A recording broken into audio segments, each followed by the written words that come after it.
So my name's Ben Rowlinson. I'm a research fellow here at the April AI Hub, and I have the privilege of introducing today Professor Philip King, who's a condensed matter physicist at the University of St Andrews. He obtained his PhD in surface physics from the University of Warwick in 2009, following which he undertook postdoctoral research at St Andrews and then Cornell University. He returned to St Andrews in 2013, where he leads a group focused on the growth and spectroscopic characterization of quantum and two-dimensional materials. And he's going to, we're delighted to say that he's going to present one of the seed funding projects funded by the April Hub. And so, yeah, Philip, the floor is yours. Thank you very much. Great, thank you very much, Ben. And it's really a pleasure to be here and to say a little bit about what we've been doing in the first stages of our seed funding project. So I guess maybe just to bring everyone's attention before we begin to the first word in the title here, just so no one's disappointed later on. What we're trying to do through this project is really try and get our thin film growth capabilities that we have here in St Andrews, if you like, AI ready. We're trying to develop the underpinning infrastructure to then be able to embed AI into the thin film growth loop as we go onwards. And so some of what I'll talk about today is really the kind of underpinning infrastructure of this and the steps we've been taking towards that. Perhaps some of the things that are sometimes a bit less glamorous in terms of kind of AI implementations in research, but I think really these are crucial things to get under control if we're going to be able to sort of harness this in the future going forward. So I'll try and tell you about some of the steps we've been starting to take in this direction. And in particular, I'd like to thank the colleagues that we've been working with on this. In the group here, both covering the scientific developments, the more technical underpinning developments. And I've mentioned particularly the two summer interns that we've had in the group over this summer and that have come through the seed funding. And it's been great to have them around as well and working towards this goal. Great, so maybe with that, I'll start with a bit of introduction into the general problem we're trying to work towards, and that's really trying to get the fabrication of 2D and thin film materials under control. And so I think probably to this audience, the most famous and really the sort of founding 2D material of graphene needs very little introduction. So this is a single atomic layer of carbon. It was really pioneered by Novoselov and Geim, or in its modern form, now a couple of decades ago. And this has really miraculous electronic, structural, opto properties, and so on. But graphene is, of course, just one member of actually a much broader materials family of 2D materials. So we have many sister compounds. So there are things, for example, like hexagonal boron nitride, which has a very large band gap, unlike the semi-metallic state of graphene. But we have many different materials classes as well. So there's chalcogenide materials, which includes things like the very famous 2D semiconductors of molybdenum disulfide or tungsten diselenide. But we also have metallic systems, so superconductors like niobium selenide, topological materials like bismuth selenide, and there are various 2D oxides as well. And so when we have these 2D materials, we tend to have a covalently bonded block of material, which we then stack together, and they're stacked with weak van der Waals forces between the layers. And this means it's then possible to separate these apart really down to the atomic or this atomic length scale or this covalent building block. So like we can get down to the single atomic layer in graphene, we can get down to say a single molybdenum disulfide block in molyselenide, for example.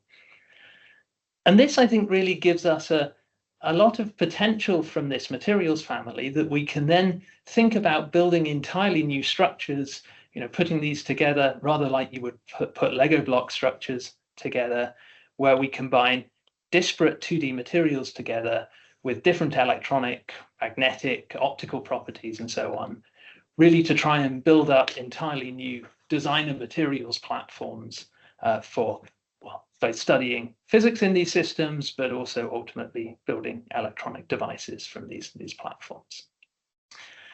And so I think this is a very exciting area where there's a lot of potential for exploration, but there's also a very big phase space that we have to cover here. There's many different materials candidates that you can see up here, but also the very act of stacking these together in different configurations and with different layer numbers also leads to dramatically different materials properties. And so the approach that we try and take towards this and towards sort of moving around this rather large parameter space here in St Andrews is to combine capabilities for creating 2D materials.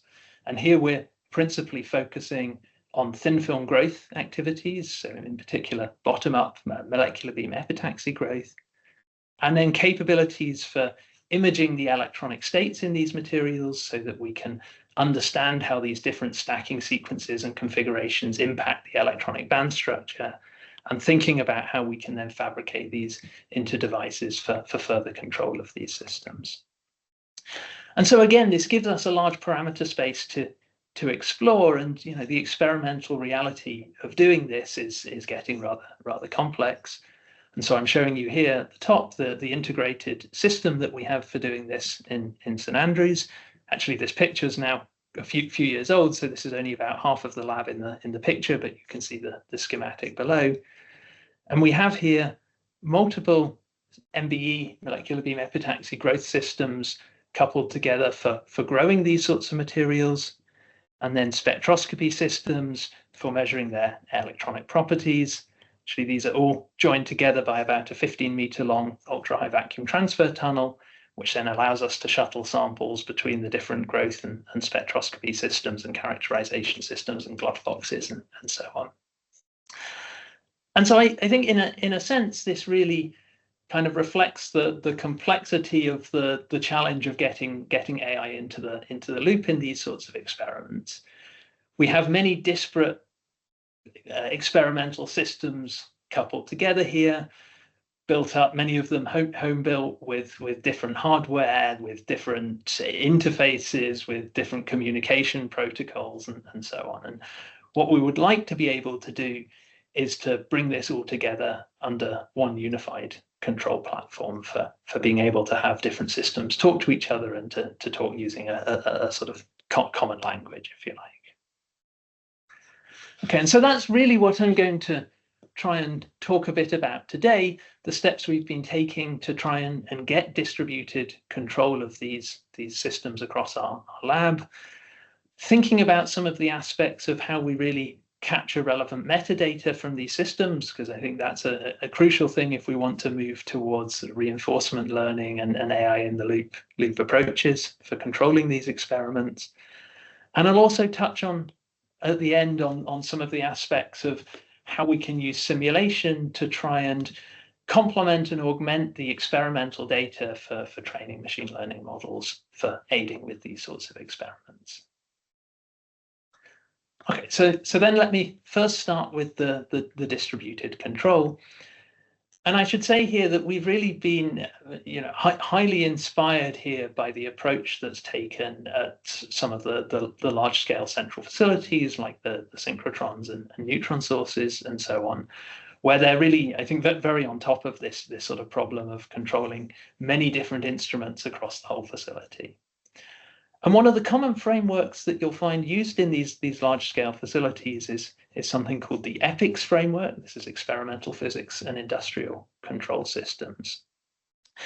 And at a sort of a very high level, what you're really doing through this framework is you're taking individual devices, so individual pieces of experimental hardware, for example, and then developing controllers. We call these input-output controllers, or IOCs, that are then the piece of hardware or software that's responsible for then really the low-level communications to and from this device. And so we have one IOC, for example, that's talking to a device here, but then this exposes on the network a whole bunch of different so-called process variables, so parameters that are either readable or settable of that specific piece of hardware.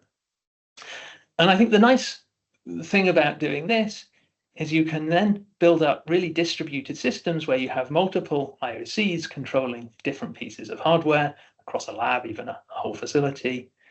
And then through networking, you can have different workstations that are then able to talk to any of these different pieces of hardware.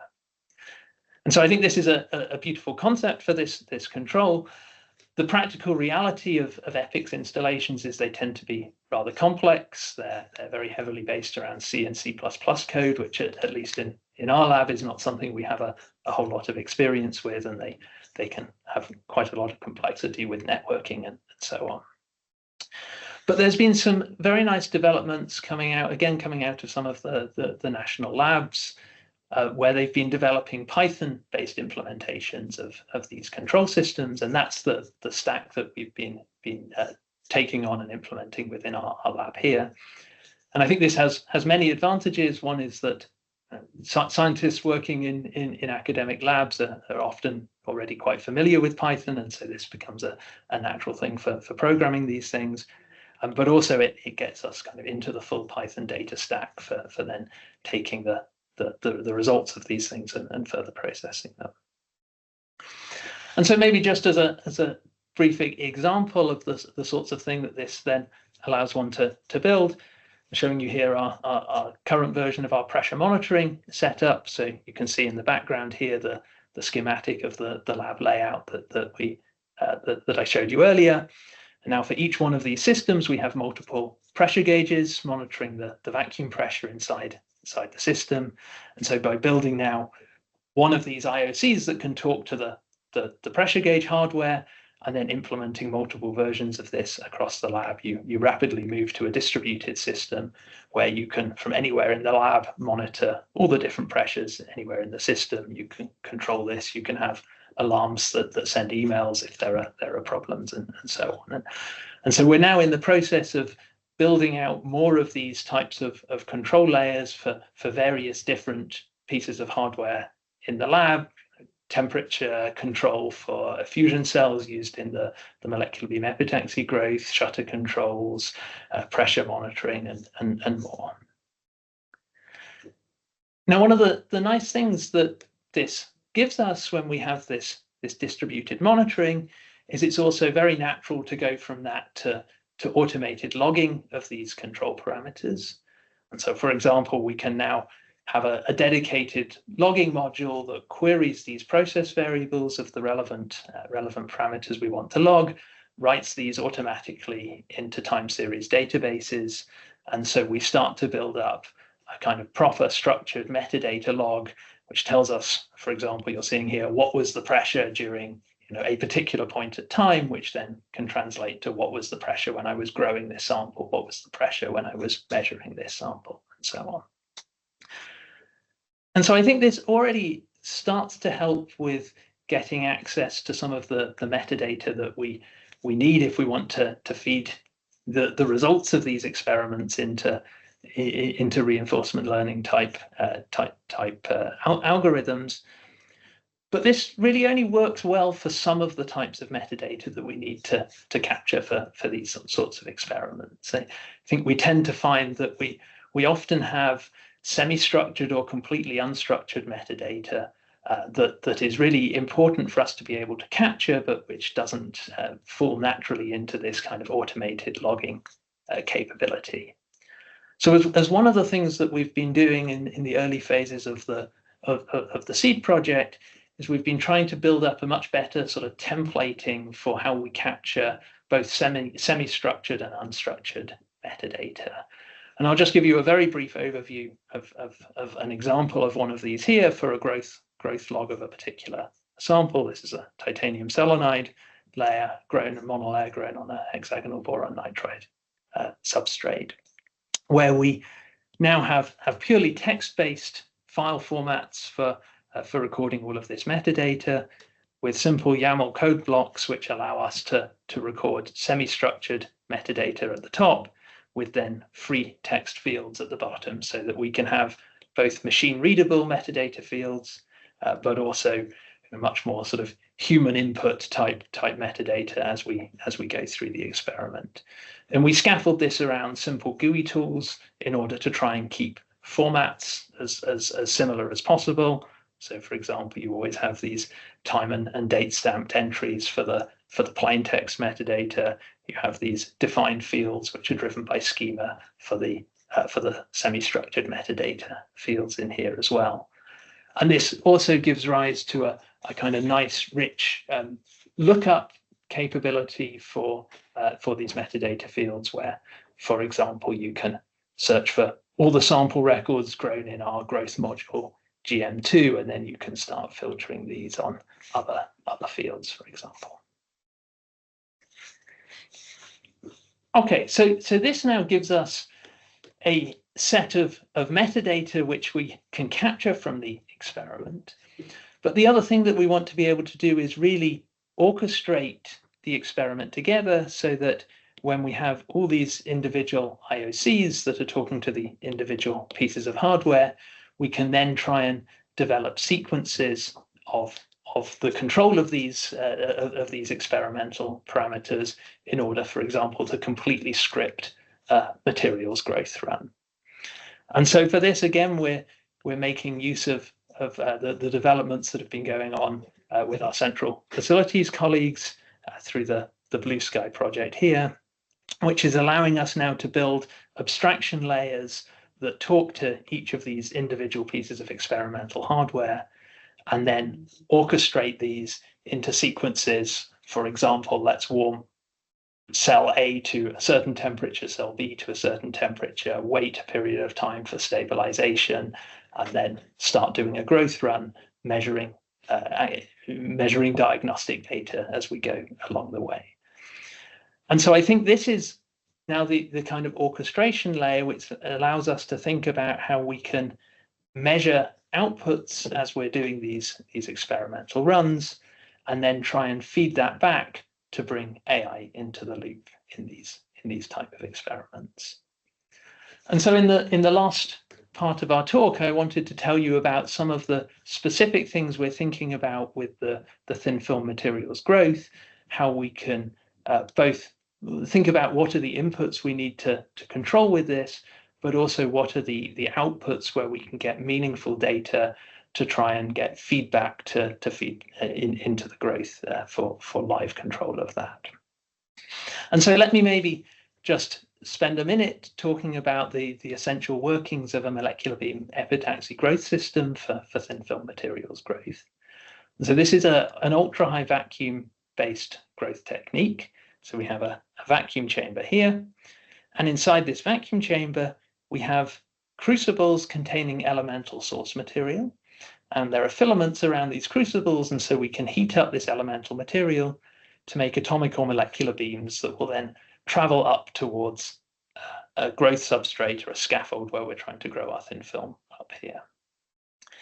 Now, because we're doing this in ultra high vacuum conditions, the incorporation of impurities into the films is very low. These are very high quality, ultra clean growth techniques. But also the mean free paths of these atomic beams is also very large. So they effectively travel without scattering to the substrate, and they react at the substrate itself to form the thin film that we're trying to grow. And so really, if you like, the chemistry is all happening here at the substrate, but there are many different control parameters that we can use to influence this.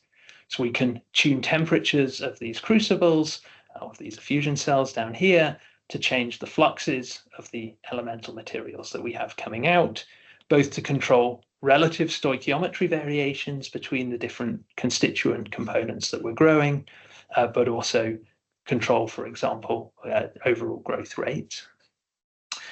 We can tune the temperature of the scaffold support, the substrate that we're growing our 2D materials or other thin film materials on, which in the end gives enough thermal energy for these atoms to rearrange and try and find low energy crystalline configurations at the growth surface itself. But this can also control desorption rates of the species that have landed on the substrate. So before they might be able to reconfigure to form a crystalline compound of the different materials that we're growing together, they might desorb, and that's all tuned by the growth temperature.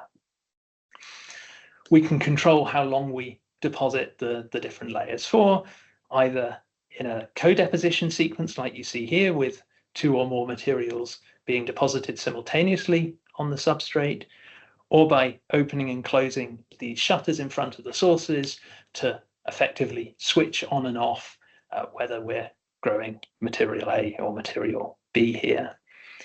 And we also have various different inputs that start already before the growth and outside the chamber, and then conditioning inside the chamber, how we condition these substrates to optimize them for the growth. And so again, even within this one subpart of the whole process, there are many different interlinked parameters that we need to try and control here. Now luckily we have a very powerful diagnostic which can tell us how the growth is progressing. And this is reflection high energy electron diffraction. And so for this, we have a very high energy electron beam, about 15, 20 kilovolts or so, incident on our growth substrate. And then we monitor the diffracted patterns of those electrons.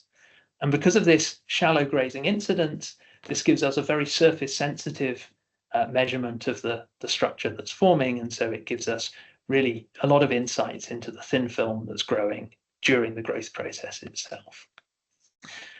And actually the information that you can get from this read can be quite powerful. You can see an example pattern over here which looks rather complicated. We have the individual Bragg peaks from the elastic scattering that you can see here, but we also have a lot of these other so-called Kikuchi features from inelastic scattering in the system. You can see that you can learn a lot about the morphology of the sample and different types of growth modes that you can get during these thin film growth. But it can be quite challenging to analyze and interpret these diffraction patterns. And so what we're hoping is that we can introduce machine learning models into the loop to do effectively automated analysis of these diffraction patterns really during the growth itself, and that can be then used as a feedback tool to feed back into all these other parameters enabled through this distributed control. Now, a main challenge we have with this is that it's really very hard to find large quantities of training data for these read images. In particular, labeled training data is very hard to come across. And so our first approach has been to think about, can we use simple unsupervised models? So you can see here, for example, how the read evolves during growth of, this is a particular phosphide oxide, copper chromate, a putative p-type transparent conducting oxide. And we can do simple dimensional reduction of this image style data, and then k-means clustering to group these read patterns together from different stages of the growth. And in doing that, you can see distinct, for example, distinct long-range orders that develop. You can see that through these various fractional order spots that are visible in these cluster centers here. And if we then look at how this clustering evolves as a function of time during the growth, you can see examples where different types of long-range order are stabilized in an on-off sequence like this. And actually, it turns out that this particular growth is performed where we use opening and closing of the copper and chromium sources in sequence to try and grow copper oxide and chromium oxide layers. And these different reconstructions follow effectively which of the source materials we have open at the time. Now, this is nice for a kind of initial feedback on the different particular kind of groupings of patterns we have during the growth, but we would like to move beyond this and actually try and extract meaningful parameters of the material directly from individual measurements. And so for that, we've been starting to work in the project to develop simulation tools where we can simulate these diffraction patterns and use that as the input to train neural network simple CNN models. So I think I'm already probably a little over time. So let me just show you the very quickly the initial results of this. We've been developing simple simulation models, really including just the kind of kinematic terms of the diffraction, which capture some features of the experiment, but certainly not all. And we find really pretty good performance in learning lattice constants from these simulation data when applied to the simulation data itself. But this admittedly struggles a lot more on real data, and I'd be very keen to hear from those of you with experience of moving, the domain shift of moving from simulated to real experimental data when training these CNN models here, and to discuss that further.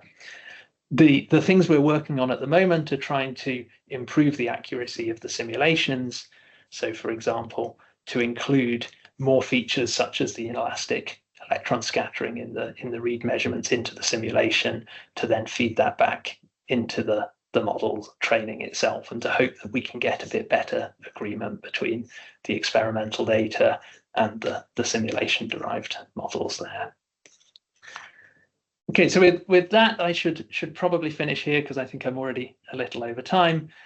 But I hope I've convinced you that building these sorts of distributed control frameworks and thinking about how we can control these together and can capture meaningful metadata is really a kind of crucial underpinning step to be able to bring AI into the loop in these type of experiments.